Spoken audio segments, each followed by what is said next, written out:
So what's it like to drive a 1966 Ford Galaxie? Over the past year or so, I've had several opportunities to drive this one here because it's my dad's car. And I've been trying to put into words a good description of the driving experience it delivers, which is easier said than done, but I'll do my best. But before I get started, I'd like to say that this Galaxie is about as original as it gets. The engine and transmission are both original, it's an unrestored survivor, and aside from the paint, exhaust, and a few other odds and ends, this is mostly the same car that rolled off the assembly line in 1966. And I'd say it still drives like it did back then, although I wasn't alive yet and therefore can't tell you this as a fact.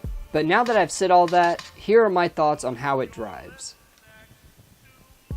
Just looking at it, you can see the size of this thing. This is definitely a bigger car and everyone can see that. But it's easy to forget when you're driving it until you have to do a 3-point turnaround or fit in a small parking spot. Then you're reminded that this car is 17.5 feet long and 6.5 feet wide. So if this car is so big, why don't you notice it much while you're driving it? Well, mainly because of the sitting location. You sit really low in this car, and nowadays we commonly associate big cars to having a tall ride height because of trucks and SUVs. So when you're sitting low to the ground in a bucket seat, shifting a manual transmission, the closest thing you can associate this to is some sort of sports car, which really makes this car a lot of fun to drive without sacrificing legroom, seating capacity, or cargo space, which is just incredible. However, one thing that doesn't feel like a sports car when you're driving it is when you go to turn it. This has a real soft suspension, which means it obviously doesn't handle very well. So since handling is gone, you're probably now curious what the straight line speed is. Here are the numbers. Its 0 to 60 time is 7 seconds,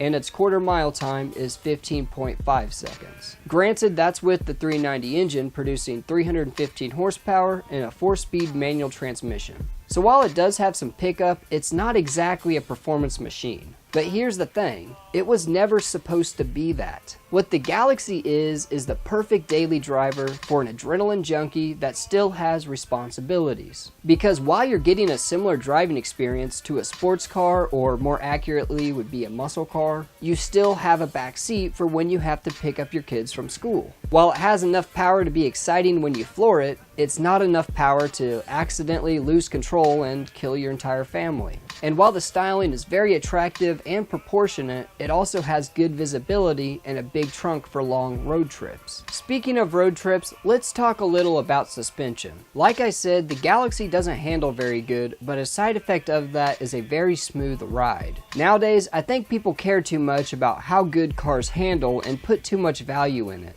But coming from someone who daily drives a 350Z, let me tell you that handling is extremely overrated. I can already hear the comments coming, so let me clarify. A good handling car is a lot of fun for curvy roads in the mountains or on a track. But when you drive a car every day, a majority of your driving is going to be on the highway or city roads. And in your daily commute, when you inevitably encounter some potholes, a stiff suspension is not exactly ideal. However, potholes are not a problem for the Galaxie, and it's nice to just glide down the road without worrying about spilling your drink, which makes this car really nice for long distance travel. At the beginning of this video, I said how hard it is to put into words how a car drives. Like, sure, I can tell you that sitting low in the driver's seat adds a lot to the driving experience, or that the soft suspension and good power steering makes it very comfortable. But the only way to get a good idea of how a car drives is by driving it yourself. Which is why I'm now encouraging you to seek out any opportunity you can to drive one of these or something like it. Because as of right now, there's nothing currently made that appeals to the same demographic this car was made for. Sure, sports cars and muscle cars are still being produced, but they're not practical like this is. Some of them don't have back seats, trunk space is pretty limited, and not to mention their stiffer suspension. And for this reason,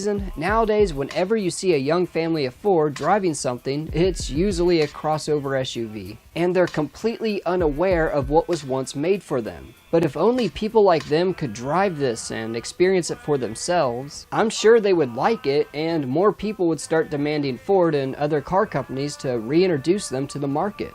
Kind of like the Save the Manuals campaign that's been going on for a while now. You see, a while back it seemed like there were only a handful of cars still offered with a stick. And this upsetted a lot of enthusiasts because, well, manuals are just more fun to drive. So enthusiasts started teaching people how to drive one and created more of a fan base, which then created more demand for manual transmissions that the car companies started to supply. Now imagine if a bunch of suburban dwelling, SUV driving Americans got to drive this Galaxie. Maybe, just maybe, that would be enough to replenish America's love for sports sedans and full-size two-doors, and cars will start being more exciting again.